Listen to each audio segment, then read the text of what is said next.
세우고 자연석을 조각해 신전을 건축한 람세스 2세는 전설에 빛나는 위대한 인간이었다. 람세스는 이집트를 67년 동안 지배하며 제국의 영화를 이루고자 온 열정을 쏟았다. North, south, east, and west, he's got a temple going up. He's building a new capital city. He's creating jobs like no one has created before. 람세스가 남긴 위대한 유적 속에서 이제 우린 최신 연구와 첨단 컴퓨터 영상 기법을 통해 3,300년 전 람세스가 열망했던 야망의 진정한 실체를 본격적으로 파헤쳐 볼 것이다. 람세스는 아주 기본적인 도구로 건축 역사에 남을 위대한 업적을 남겼는데 헤아릴 수 없는 인력과 수천 톤의 돌로 대역사를 이룩했다. 이 위대한 역사의 중심에 람세스 2세가 서 있었다. 이제 람세스 대왕의 사라진 문명 속으로 시간 여행을 떠나볼 것이다.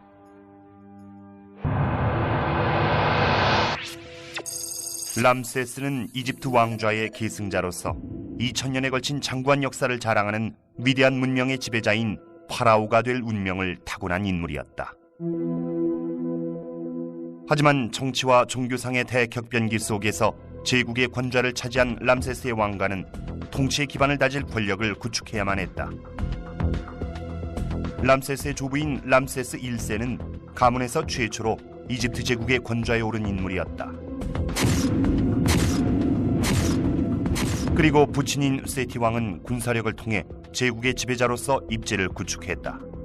You have to remember that the Ramessides were a new family. Ramses I had only reigned for a year and a half. And then Seti comes to the throne and rules for about 11 years. 통치자로서 위상을 확립해야 했던 람세스 왕가는 이 이상을 건축물을 통해 구현했다.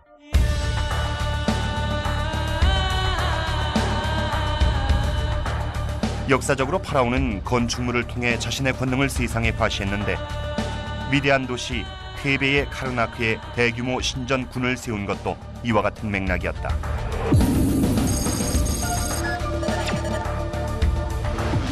This is the domain of the god Amun-Re, the imperial god of the Egyptian New Kingdom.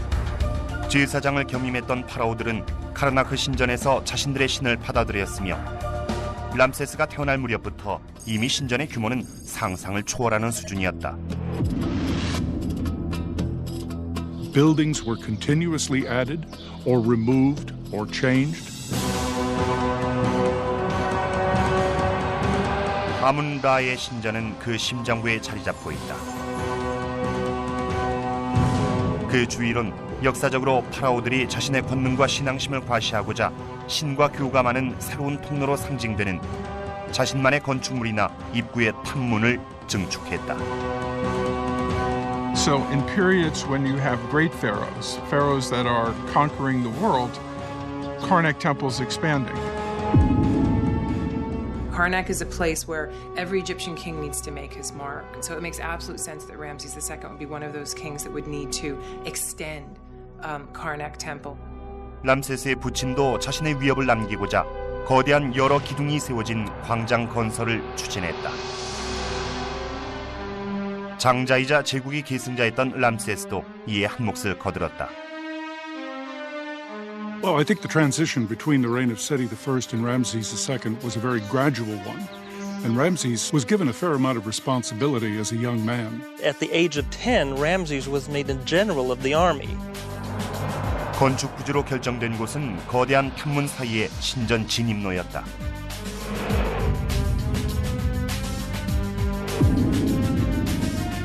이 부자가 남긴 위협은 카르나크를 찾는 방문객들의 감탄을 자아낸다. The Hypostyle Hall is absolutely vast. You could fit most of Notre Dame Cathedral in Paris within its walls. 오늘날 전문가들은 이 다주식 홀의 건축 공법을 파악하고 람세스 통치 시절 웅장한 위용을 과시했던 그 본 모습을 복원하고자 노력 중이다.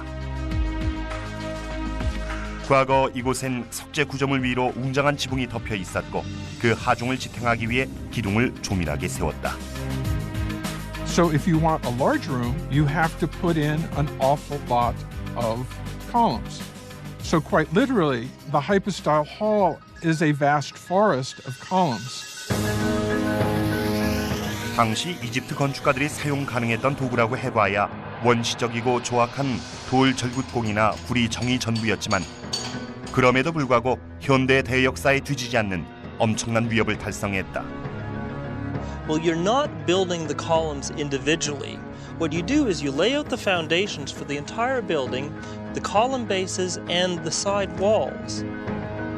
이 구조물은 설계상으로 134개의 기둥이 필요했고 중앙 주랑의 경우 7층 높이에 달하는 기둥으로 채워졌다. 당시 건축공법에 관한 증거는 한 개인 무덤의 벽화에 잘 나타나 있는데 이는 3000년 된 일종의 건축 설명서와도 같다. 벽화를 조사한 결과 당시의 고도로 독창적인 공법이 밝혀졌다. This wonderful 18th dynasty scene of mud brick making could be a photograph taken in an Egyptian village even today because the techniques that it shows have not changed in about 5,000 years. Water is being dipped out of a pool surrounded by trees, and it's mixed with mud and probably wheat chaff temper to make the mixture, which is then put into molds and put on the ground to dry for a couple of days. The mud bricks are then carried over and used to build walls, or in this case, a ramp for the construction of a hypostyle hall. 경사로의 활용 방법이 이 공사의 핵심적인 관건이었다. 이 벽화를 보면 경사로는 땅에 파묻혀 보이는 광장으로 이어진다. 이러한 공법은 카르나크 신전의 다른 곳에서도 볼 수 있는데 이 경사로의 유적은 지금까지도 남아있다. 당시 건축 공법이 밝혀졌다. 당시엔 발판이나 기중기를 이용해 돌을 들어 올린 것이 아니었다. 대신 대지 자체를 끌어올렸다. You lay the first level of blocks for all the column bases and you fill inside with dirt and you build mud brick ramps on either side. You bring your next level of blocks, these are all roughed out, and you place them over the next level. And then you fill that in again, you extend your ramps out further and repeat the process. So when the building is finished, it is completely buried under a mountain of earth and huge mud brick ramps on either side. 경사로는 임시 구조물일 뿐이었지만 막대한 노동력을 필요로 했으며 약 7도 정도 기울어진 비탈을 형성했다. 다주식 홀의 기둥들을 모두 합하면 미식축구 경기장 길이의 2배에 달할 정도였다. 인부들은 기둥에 쓰일 25,000톤의 돌을 이 긴 비탈 너머로 끌어올렸다. 기둥의 원통형 받침은 너무나 거대해서 D자 형태로 절반씩 나누어 제작했는데 각기 10톤에 달할 만큼 크기가 엄청났다. 람세스의 석공들이 이 받침을 완벽하게 접합한 덕분에 일부는 3,200년 동안 전혀 꿈쩍도 안 할 수 있었다. 피터 브랜드는 고대 건축 기술 전문가인 데니스 스탁스와 함께 이 접합 공법의 조사에 나섰다. 이 공법의 핵심은 솔의 호음 속에 박힌 나무 조각이었다.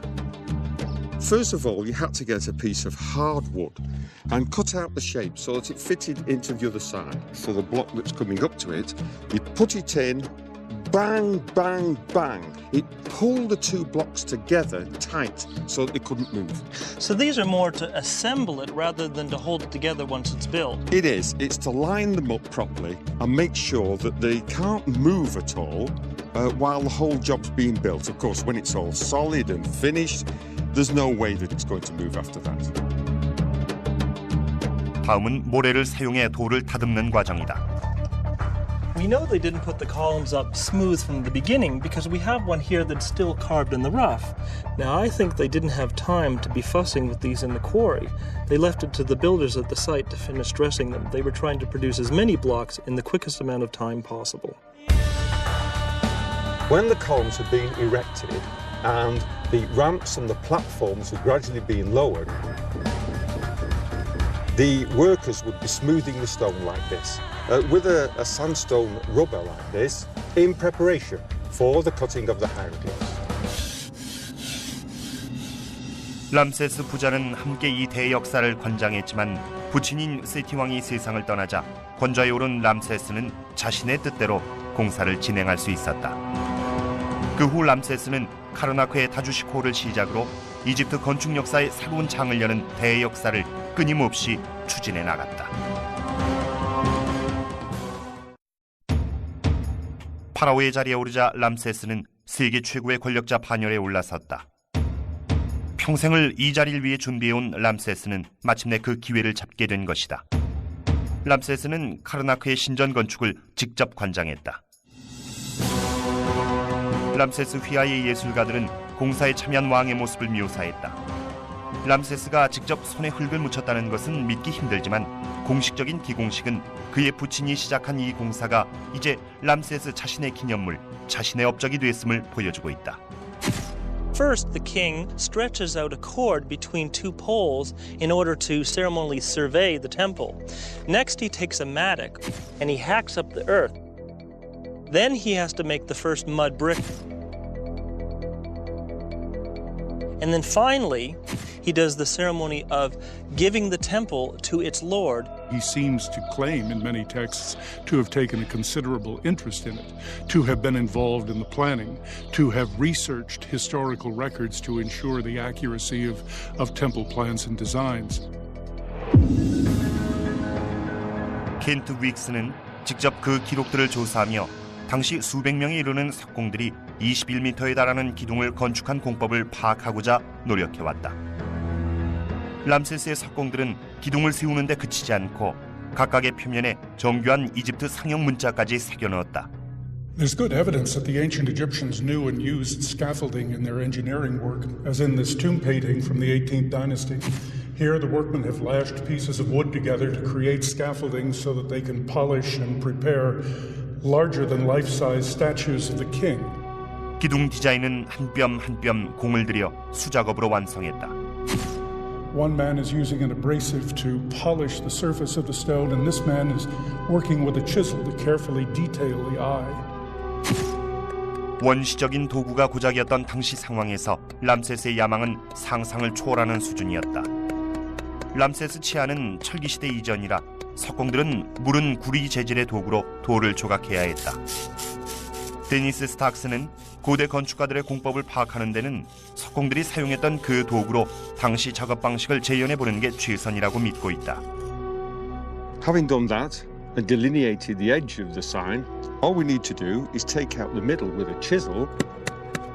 데니스의 조사에 따르면 비록 고대 이집트가 고도로 정교한 문명을 자랑했지만 일부 아주 복잡한 작업에선 이런 수석 도구와 같은 석기시대 장비를 사용했다. And because it is so hard and sharp, it will delineate the features of the sign much better than the copper chisel will. 모든 기둥과 벽의 조각 방식도 이와 동일하다. 그리고 이집트 상형 문자는 단순한 장식이 아니라 정치적이고 종교적인 메시지까지 담고 있었다. To the average tourist, the hypostyle hall seems a jumbling confusion of scenes and inscriptions. But when you look carefully at them, you see there is an order. The gods in the scenes always faced as if they're inside the temple looking out. The king always approaches as if he's coming from the outside into the temple to greet the gods. 이 신전의 벽엔 당시 람세스와 이집트 민족 그리고 신들의 관계가 묘사돼 있다. 이는 곧 람세스의 권능이 신성한 힘에서 비롯됐음을 보여주고 있다. You stand there surrounded by this forest of columns, and it's meant to evoke the feeling that you're in a sacred space, an enclosed space that's contained by the gods, where new life comes into being. 이제 수십 년간에 걸친 조사와 최신 컴퓨터 영상 기법을 바탕으로 처음 지어졌을 당시 이곳의 본 모습을 복원하는 일이 가능해졌다. 과거 풍상에 지친 이 돌 위엔 생생한 벽화가 그려져 있었다. Most temples in Egypt appear to us today to be pretty monotonic, but actually in antiquity they were a riot of colors. 람세스의 건축가들이 사용했던 천연 안료는 오늘날에도 룩소르의 시장에서 팔리고 있는데 과거와 마찬가지로 식물성 기름에 천연 아규를 혼합한 형태다. The ancient Egyptians had a much more limited range than what we see here. They were basically working with 6 colors: red, yellow, green, blue, white, and black, and that was it. The most expensive pigments were blues and greens. Can you imagine a tomb painted in this color blue? And would actually really communicate to the people looking at this material that you were able to afford the very finest. I think we're lucky that most of the paint and pigment on these temple walls has faded, because 3,000 years ago these must have been the most garish places you can imagine. 당시 이 다주식 홀의 건축과 장식에 수많은 시간과 자금이 투입됐지만 이집트의 특권 계층이나 사제가 아니면 발을 들여놓지도 못했다. Ordinary hoi polloi like you and me might be allowed outside the temple, and maybe on festive occasions we might be allowed into the first courtyard, but that would be it. 신전은 공개적인 참배 장소가 아니라 신의 개인적인 보금자리였으며 백성을 대표하는 파라오만이 신전에서 제물을 봉헌할 수 있었다. 이로써 파라오는 모든 백성들 위에 군림하며 절대적인 권력을 과시했다. 베일에 쌓인 다주식 홀의 내부는 웅장한 외벽 뒤에 숨겨져 있었다. 또한 신전의 벽 자체도 람세스의 위대함을 전달하는 매개체였다. 이 구역의 신전 벽을 세우는 데 사용된 7,000톤의 돌은 특수한 한 종류로만 국한됐다. Here we are at Thebes with these huge limestone hills surrounding us. And yet, limestone was not the stone of choice for the building of temples. For that, the Egyptians much preferred sandstone, and the closest source to that is about 100 kilometers further south. 당시 사암은 거의 대부분 실실라에 있는 채석장에서 채굴했다. 여기서 카르나크까지는 통해 3일 거리였다. 켄트 윅스가 이 여정을 체험했다. 당시 파라오들은 돌만 있다면 어디든 찾아 나섰다.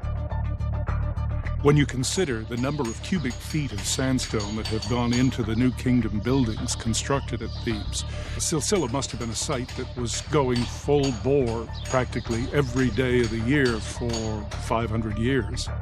전문가들은 강가의 실실라 외에 이집트 사막 깊은 곳에서도 채석장을 발견했으며 이와 관련해 이곳 채석장에서 카르나크로 이어지는 수송로를 밝히고자 노력 중이다. Well, it's probably the best preserved road network from ancient Egypt. I think we're here, Per. Yeah, probably we're here, yes. 이 채석장은 나일강에서 3km 이상 떨어져 있다. And interestingly, all the roads coming down from the quarries here, they are leading in the same direction, all towards this point down here. The shortest overland route to water. They could have stockpiled the stone and then waited for the highest floods to then float the stone away. To quarry so many blocks, drag them to the river, load them on ships, bring those ships in timing with the Nile flood, offload them at various sites in the Karnak-Luxor area. It must have kept thousands of people busy throughout the year. 람세스의 건축가들은 50척의 수송선으로 돌을 운송했는데 이 배들은 나일강의 범람을 고려해 바닥이 평평해야 했지만 그래도 엄청난 양의 돌을 실어 날랐다. We have shipping records from the time of Ramses that tell us that there were captains delivering loads of stone from the Jebel Silsila quarries. Each boat was carrying anywhere from 5 to 7 blocks of stone. 나일강의 범람이 최고조에 달하면 곧바로 신전까지 수송이 가능했다. This is the inundation of year 28 of Ramses III. This tells us that 3,000 years ago, during the annual flood, the Nile reached to this level. 석재는 특별히 건축된 운하를 통해 공사 현장에서 최대한 가까운 곳까지 운송됐다.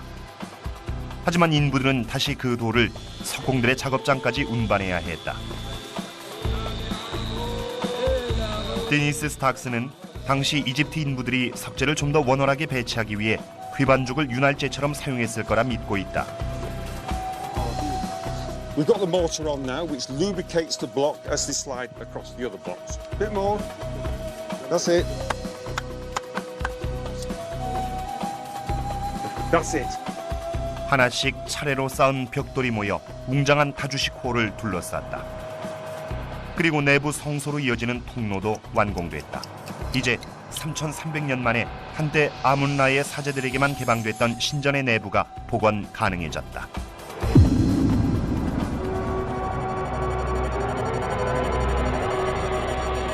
The further in you go, the closer you are moving toward the God who takes up residence in this temple. Here in the inner sanctum sat the enormous gold-plated bark of the god Amun-Re with a ram-headed prow filled this room. Every day, the king, as the chief priest, had to go into the sanctuary of the god, clothe the god, feed the god, anoint the god, read a number of texts that would awaken the god and give him new life, and then sacredly close up that shrine, leave no footprints behind.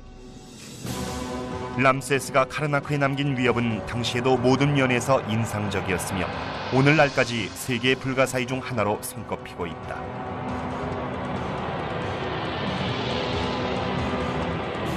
이제 람세스는 테베의 또 다른 성소로 관심을 돌린다.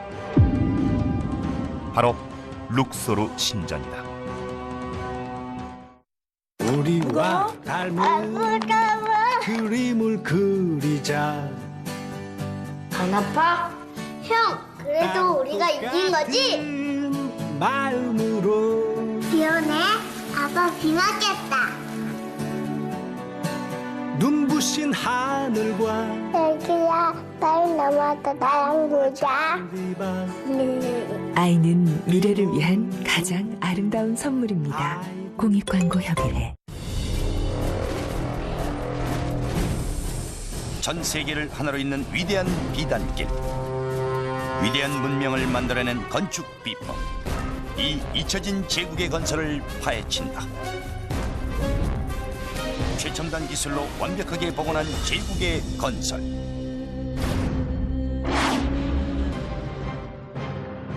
최강의 기계들을 탄생시킨 무적의 기술로 대영 제국은 지구의 4분의 1을 지배했다. 이들의 세계 정복을 따라올 자는 아무도 없다. 제국의 건설, 영국. 많은 시청 바랍니다.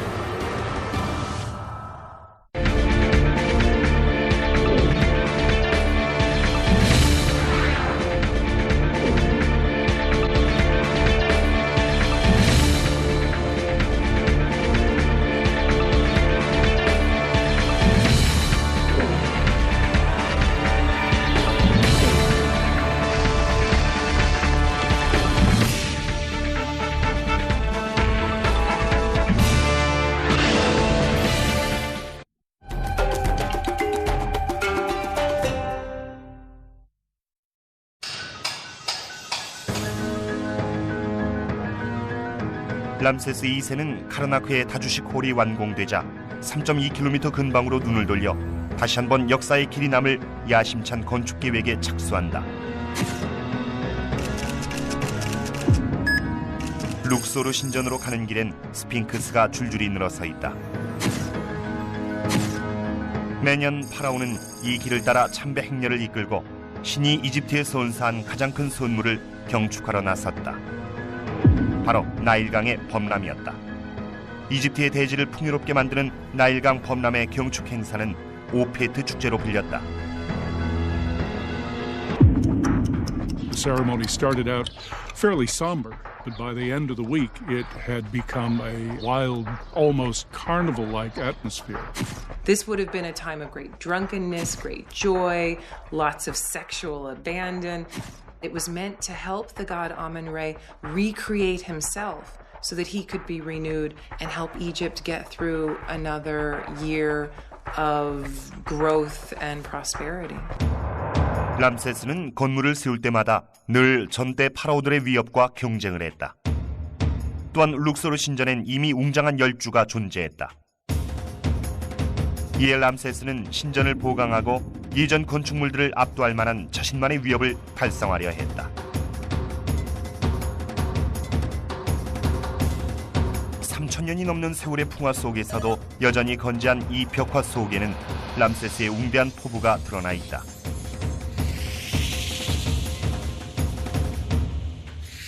12m의 거대한 조각상을 비롯해 이보다 높은 오벨리스크는 각각 하나의 붉은 화강암으로 제작한 것이다. 이 오벨리스크는 아침마다 가장 먼저 햇빛을 받아 반짝이는 건축물이다. 이는 곧 고대 이집트 제국을 통치하는 왕과 신의 관계를 상징하는 것이다. 알려진 대로 람세스의 건축가들은 왕의 야심찬 계획을 성공적으로 마무리했다. 이제 고고학자들의 과제는 이들의 발자취를 따라 증거를 분석하며 그 성공의 실체를 파악하는 것이다. 오벨리스크를 제작할 견고한 암석으로 람세스의 건축가들은 붉은 화강암을 선택했는데 가장 가까운 채석장도 남쪽으로 160km나 떨어져 있었다. 바로 아스완이었다. Fresh granite is a marvelous stone. It's very hard, and there's only one place in Egypt you can get it here at Aswan.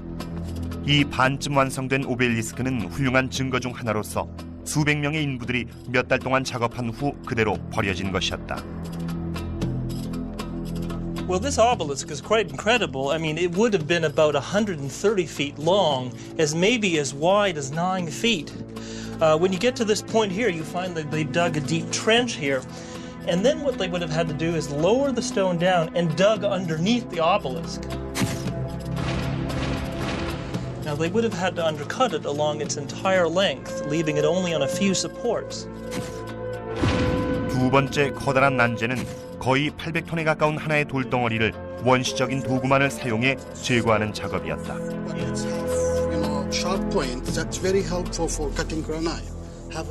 수개월간 매일같이 암석을 깎은 인부들은 돌을 내리칠 때마다 전달되는 충격을 견뎌야 했다.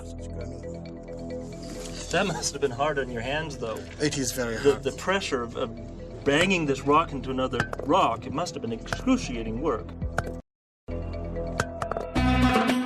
실험 결과에 따르면 100명이 쉴 틈 없이 일을 해도 일주일에 겨우 2.5cm를 없앨 정도였다. 게다가 오벨리스크의 강한 시각적 효과는 기하학과 균형미에 좌우됐기 때문에 정밀한 작업이 필수적이었다. Okay. Paul, you're really tight. 암석의 기반에서 꼭대기로 모아지는 4개의 가장자리를 만들기 위해 당시 장인들은 단순히 고정된 막대자에 연결된 줄을 이용해 이를 측정했다. Oh, yes. Brilliant. Now this is right on the nose here. This is just touching the underneath of the string, which means it's exactly right. 절단 작업이 끝나면 800톤이 넘는 오벨리스크를 제자리로 옮기는 작업이 시작된다. 이는 특별히 제작된 거대한 수송선으로 나일강을 따라 운반된다. 룩소르에 도착한 오벨리스크는 현장으로 이송된다. 그런 다음 임시로 세운 벽과 모래를 사용해 제자리에 세워진다. They would have brought the obelisk in butt end up a big huge ramp, and then they would have come to a silo filled with sand. As they slowly let the sand out, the obelisk would have floated down. And it would hit this narrow groove at the bottom. Then men with ropes could come and they could tilt it up to the final position. 이제 람세스가 자신의 이상처럼 완공된 웅장한 위용의 입구를 지켜본 광경을 3,300년이 지난 오늘날에 되살려볼 수 있게 됐다. 람세스는 과거의 위협을 무색하게 만들며 신전을 자신만의 공간으로 탈바꿈시켰다. 이와 같은 작업은 나라 전역에서 이루어졌다. This guy is building everywhere, north, south, east, and west. He's got a temple going up. He's building a new capital city. He's creating jobs like no one has created before. This is a time of economic prosperity. 람세스는 역사에 자신의 위협을 남기는 데 만족하지 않고 제국의 남쪽 관문으로 눈을 돌려 아부 신벨이란 새로운 신전을 건축했으며 바로 이곳에서 스스로를 신의 반열에 올려놓았다.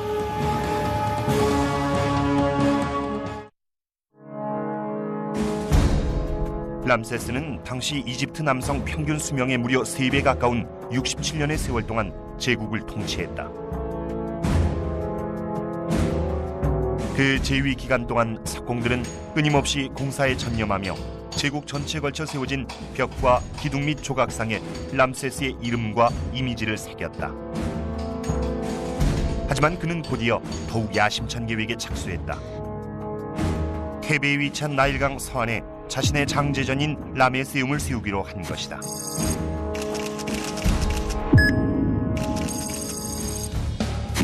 (20년에) 걸쳐 완공한 이 장제전엔 내부에 주랑이 건축돼 있었으며 그 입구엔 땅에 쓰러진 람세스의 조각상이 웅장한 위용을 과시했다.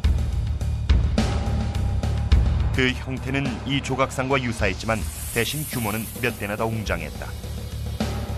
고대 세계에서 가장 거대한 조각상 중 하나로 손꼽히는 이 걸작은 길이만 어림잡아 20m 이상으로 추정된다. 전체 조각상의 무게는 1000톤으로 추정되는데 이는 자유의 여신상보다 15배나 무거운 것이다. 라메세움은 파라오가 영원한 안식을 취할 장소로 건축한 석재 장제전이다.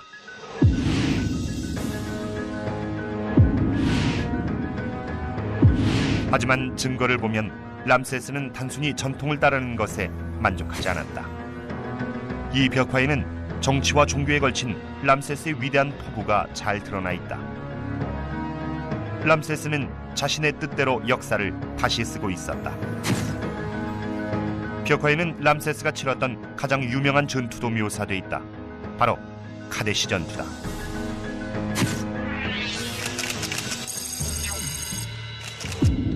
The Battle of Kadesh happened in year 5 of the reign of Ramses II, and he faced his strongest foe, the Hittite Empire, and they met at the Orontes River in Syria, and it was a near disaster. We know that Ramses II did very badly in the Battle of Kadesh, and in fact we have information from the other side, obviously written by the enemy, of a peace treaty that was signed after the battle had been fought that suggests that at best the fight between the Egyptians and the Hittites was a draw. 하지만 이 벽화는 람세스의 압도적인 대승을 기리는 동시에 거인으로 묘사하고 있으며 람세스 주변의 적도 시체가 아니면 죽어가거나 완전히 항복을 한 것으로 그려졌다. 이 벽화는 진실을 호도하고 있지만 당시 이집트 백성에겐 단순한 선전문구 이상의 파급 효과를 과시했다. When you represent the Battle of Kadesh in its ideal form with the outcome that you desire, then in the Egyptian mindset, that's what will come into being. 람세스는 원하는 바를 돌에 새기면 설사 진실이 아니라 해도 그대로 이룬 것이라고 믿었다.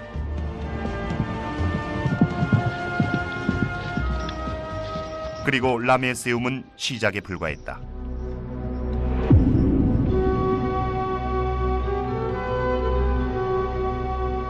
람세스는 곧 역대 파라오들이 감히 시도조차 못했던 일에 착수한다.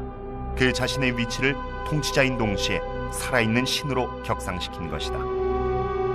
람세스는 이 포부를 이루고자 아부 신벨의 석벽을 활용했다.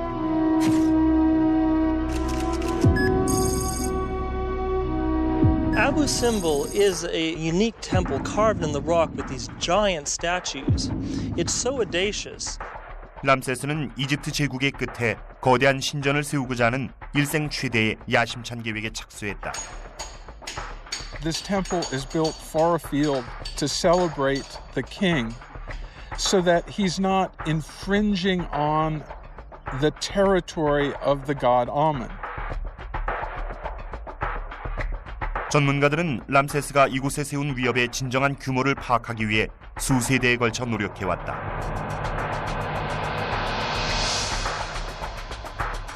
람세스는 기존의 건축 양식과 달리 암벽에다 직접 아부신벨 신전을 조각함으로써 말 그대로 전인미답의 새 영역을 개척했다.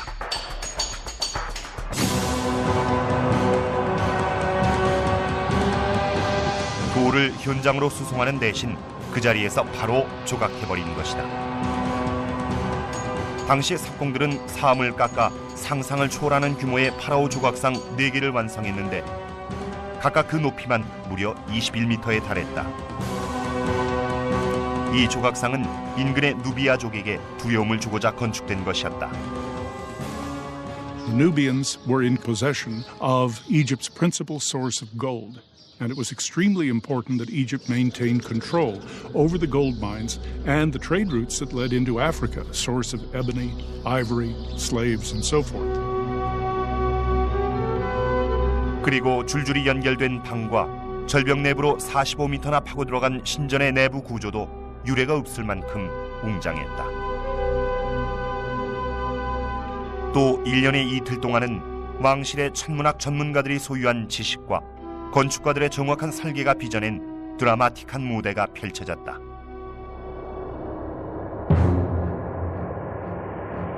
햇빛이 줄줄이 늘어선 신전의 모든 방을 통과한 후 람세스와 더불어 다른 3명의 신을 묘사한 조각상이 자리한 내부의 성역을 비춘 것이다. 이로써 람세스는 스스로에게 자신의 이상을 입증했다.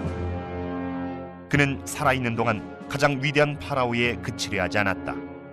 Ramses II is one of the few kings in Egyptian history to declare himself divine before he died. I think many in ancient Egypt would be awestruck that a king could live to such an age, could produce what he produced. And it is quite possible that some ancient Egyptians did believe that he was the God incarnate.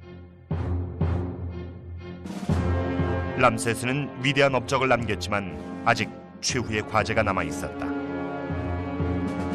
백성들의 눈에 람세스는 살아있는 신이었기 때문에 이제 그 위대함에 어울리는 무덤을 세워야 했던 것이다.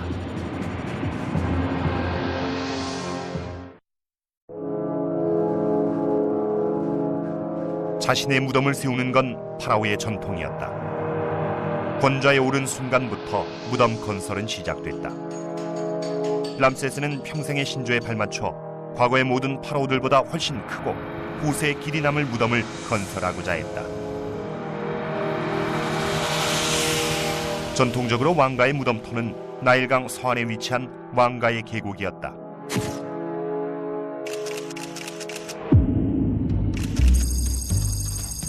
Well, in a rough sense, as we cross from the east bank to the west bank, we're crossing from the city of the living to the city of the dead. 람세스 2세 시절 왕가의 계곡은 이미 500년의 역사를 자랑하는 왕족의 매장지였다. 람세스의 무덤 건축도 이 전통적인 매장지에서 시작됐다. 하지만 람세스는 80대까지 살면서 거의 70년간 통치를 계속했다. 따라서 스스로 영면을 취하기에 앞서 자신의 수많은 왕족을 묻어야 했을 것이다.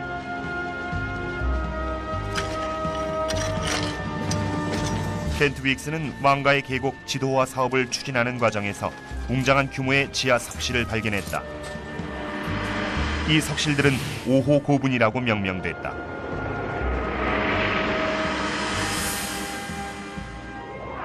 왕가의 계곡에서 가장 거대한 규모를 자랑하는 이 고분은 람세스가 자신의 아들들을 묻은 곳이었다. We discovered that the tomb contains more than 125 chambers, and it has every earmark of the reign of Ramses II about it. It's unique in plan, unique in size, unique in function as a family mausoleum. It must have been a very sad job, and it must have been a very difficult one, and it may explain why KV5 is such an unusual tomb. 람세스는 자신의 가족과 함께 영원한 안식을 취하길 원했다. 이를 실현시키기 위해선 특별한 석공 집단이 필요했는데 석공들은 이 고분의 돌에 자신만의 흔적을 남겼다. 이 기록의 해독을 통해 역사가 간과했던 석공들의 세계가 밝혀졌다. They left behind a great amount of material. A lot of that consisted of ostraca, notes that they made to themselves, from love letters to IOUs, from notes to parents to shopping lists. And basically they're just a piece of limestone on which they would make little doodles. These are wonderful texts for an archaeologist and historian because they tell us things that we ordinarily know nothing about in ancient Egypt. This is the home of Kaha and his wife Tui. Their nice-sized living room. Kitchen with a mortar for grinding grain on the floor. It's a very substantial house, but that makes sense because Kaha was a very important figure in the early Ramesside period. He was responsible for a substantial amount of building activity during the important reigns of Seti I and Ramses II. 당시 석공들은 열흘을 주기로 절벽을 따라 여행을 하면서 왕가의 계곡에서 교대로 고분 건설에 참여했다. They worked on a 10-day work week. And they received, at least during the reign of Ramses II, 2 days off. 켄트 윅스는 당시 행로를 추적 중이다. 당시 건축가들의 과제는 미루처럼 얽혀있던 왕가의 계곡의 고분과 통로 사이에서 역대 파라오들을 능가하는 규모의 웅장한 고분을 원했던 람세스의 이상대로 이를 수용할 만큼 넓은 규모의 공사 부지를 찾는 일이었다. Every tomb for a pharaoh served the same purpose. In the New Kingdom, that was to ensure the safe journey of the king from this life to the next. 부친의 장례식을 집전한 람세스는 영원한 안식을 위해 화려하게 치장된 고분이 봉인되는 의식을 주재했다. 고분의 벽을 뒤덮고 있는 여러 이미지는 람세스의 가슴에 아로새겨졌을 것이다. Said he decided that he wanted his entire tomb to be decorated with very elaborately painted and carved reliefs. And so the entire tomb from the entrance to the burial chamber is covered with the reliefs and inscriptions. 람세스는 부친의 고분을 완공한 건축가에게 자신의 고분 공사도 맡기면서 더욱 화려하고 웅장하게 짓도록 지시했다. 이 공사는 쉽지 않은 과제였다. 내부 장식 공사 이전에 터널 작업부터 마무리해야 했기 때문이다. We know that they worked 2 4-hour shifts every day, and they timed their shifts by using lamps to light their work with wicks of a certain length. When the wick had burned out, it was time to break for lunch. After lunch, they put a second wick in the lamp. When that was gone, it was time to go back home. 이집트의 건축가들은 숙련되고 훈련도 잘 받았지만 여전히 실수의 여지는 남아 있었다. 망가의 계곡에 매장실이 워낙 많았던 탓에 굴을 파던 도중 기존의 무덤을 침범하는 일이 흔히 발생했던 것이다. What did they do when they ran into another tomb? Well, in each case, they had a different solution. In one case, they incorporated the earlier tomb into the plan of the new one. 일부 아주 인상적인 터널 구조 중엔 우연히 연결된 경우도 있었다. 람세스는 지하로 길게 연결된 터널 끝에 웅장한 석실 속에서 영면을 취하길 원했다.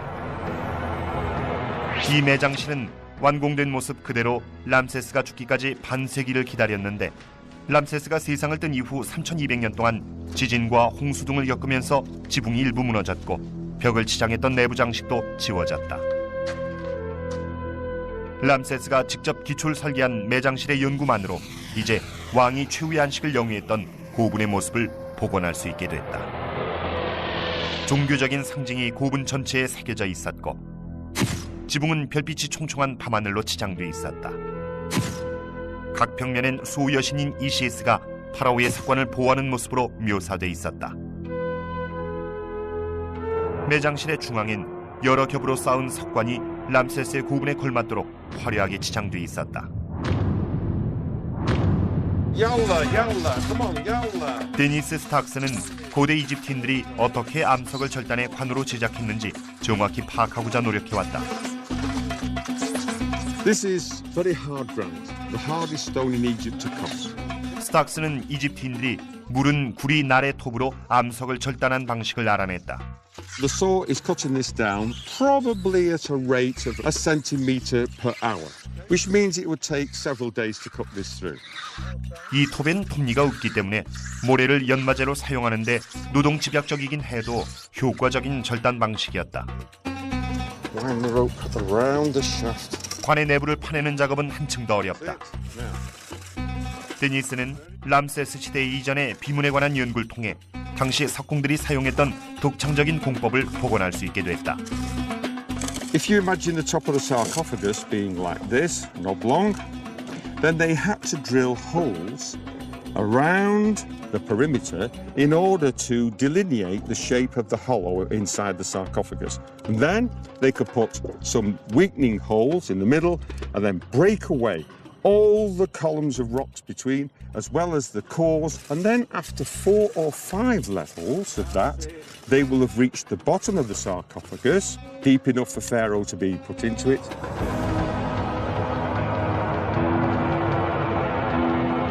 이 과정은 많은 시간이 소요되긴 했지만 그래도 람세스가 죽기 오래전에 완성됐다. 장수 기록만으로도 역사에 길이 남을 만했던 람세스는 90세의 나이에 이 석관에 눕게 됐다. By the very length of his reign, Ramesses achieved a literally godlike status. There probably was nobody left alive in Egypt that could remember the reign of his father, or that had even been alive when Ramses had come to the throne. 미라로 보존된 람세스 2세의 시신은 카이로 박물관에 보관돼 있으며 3000년이 지난 오늘날에도 그의 얼굴을 볼 수 있다. 또한 람세스가 이집트 전체에 남긴 건축물도 여전히 건재하다. Ramses left his stamp throughout Egypt. You cannot go to a site in this country and not find the name of Ramses II inscribed on at least one block or statue. 람세스의 업적이 공학자와 고고학자, 사학자들을 매료시키는 이유는 쉽게 짐작할 수 있다. Scarcely a ruler in human history had left more monuments than he. We're interested in a king who lived for so long. We're interested in a king who's able to marshal incredible amounts of manpower to make his mark on Egypt. 카르나크 신전의 다주식 홀, 자신을 위해 건축한 무덤 및 절벽을 뚫어 만든 아부 신벨 신전. 이 모든 유적은 람세스가 건축한 위대한 이집트 제국에 관한 증거다. 하지만 람세스의 업적을 본 모습 그대로 다시 소생시킬 수 있을 때만이 그 진정한 위대함을 깨달을 수 있을 것이다. 지난 3200년 동안 결코 비교를 불허하는 경의를 선사해온 화려한 세계를 말이다.